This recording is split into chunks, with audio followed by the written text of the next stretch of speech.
I wanted to stop by Mom and Dad. I believe God has faith and they hear you.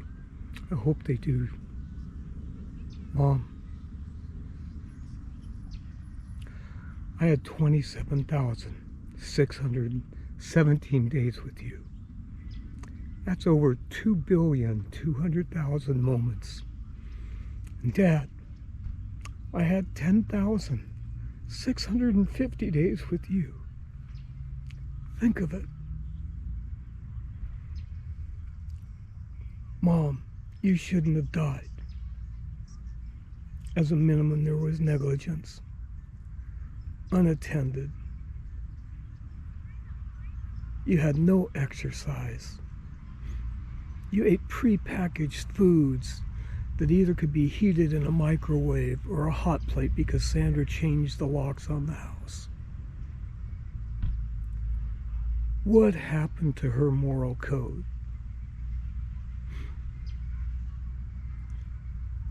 When she went into that secret trust in the agreement, naming her executor, power of attorney, and control over everything of you, Mom, you lacked the capacity to understand it, and even to that day, you never knew that you had signed anything.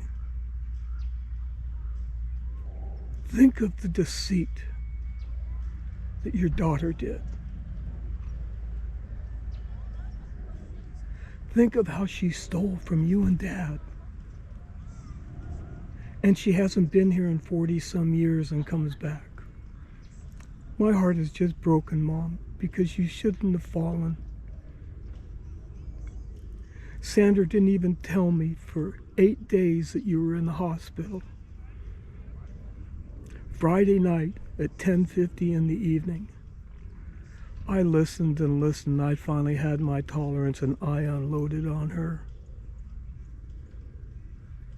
Mom, she wouldn't even, because she had all the authorizations, bring you home so you could lie in comfort in the living room and look out the French doors and have your last moments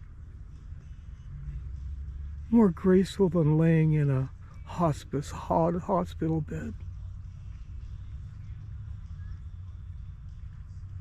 Today is December 7th. I had a heart attack, Mom. The same morning and the same time that you died.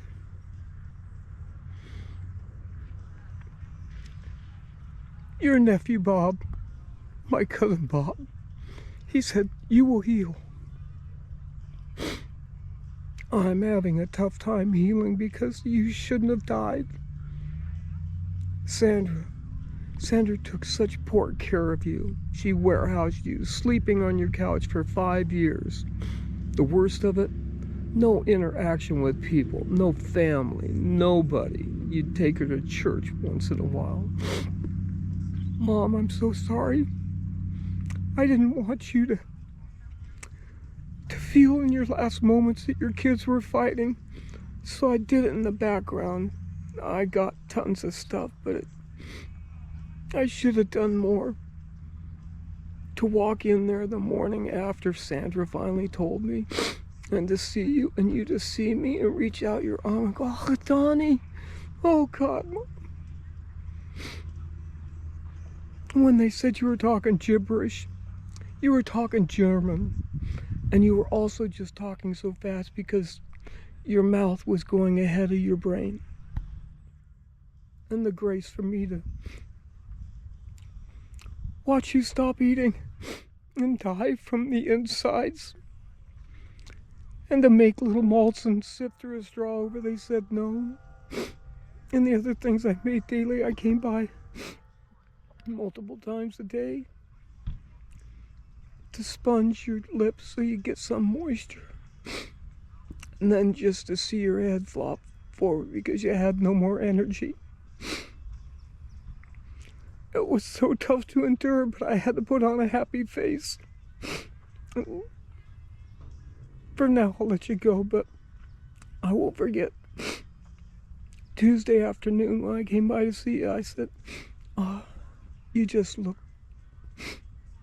You didn't need to be there anymore.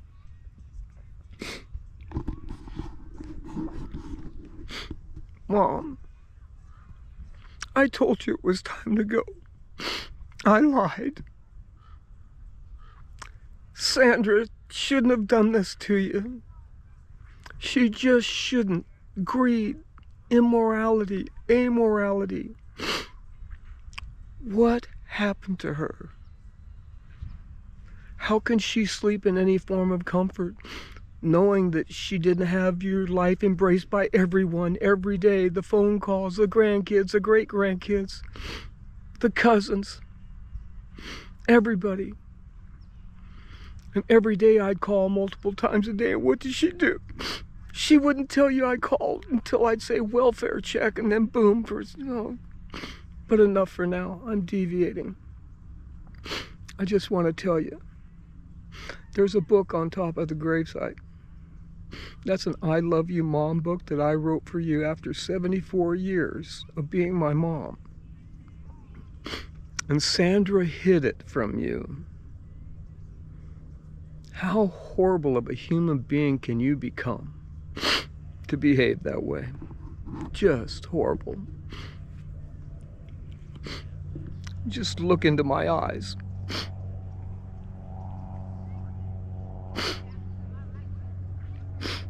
Do you see lies? Do you see deceit?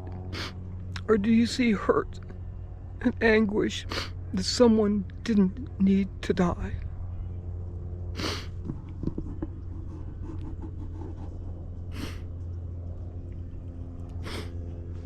I love you, Mom. Dad, I love you too. I miss you. I've been coming up here for 47 years. Look at the disheveledness of this gravesite. And Sandra hasn't been back since he buried you.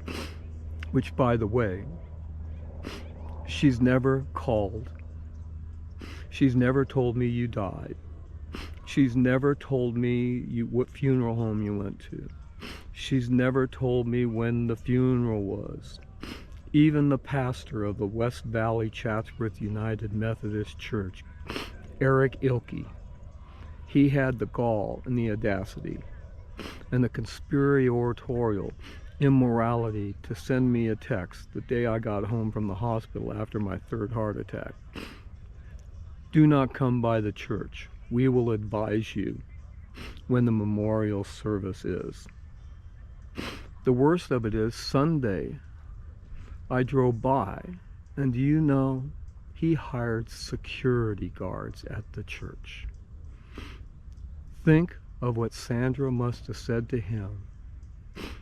Most importantly, he's supposed to be a servant of God to us. What kind of behavior like that deserves to sit on the pulpit and preach to you about the goodness of our Lord? I love you, Mom. I love you, Dad. And I miss you so much. My birthday's in a couple weeks. I'll stop by and see if we can have a discussion on happy stuff. Love you both.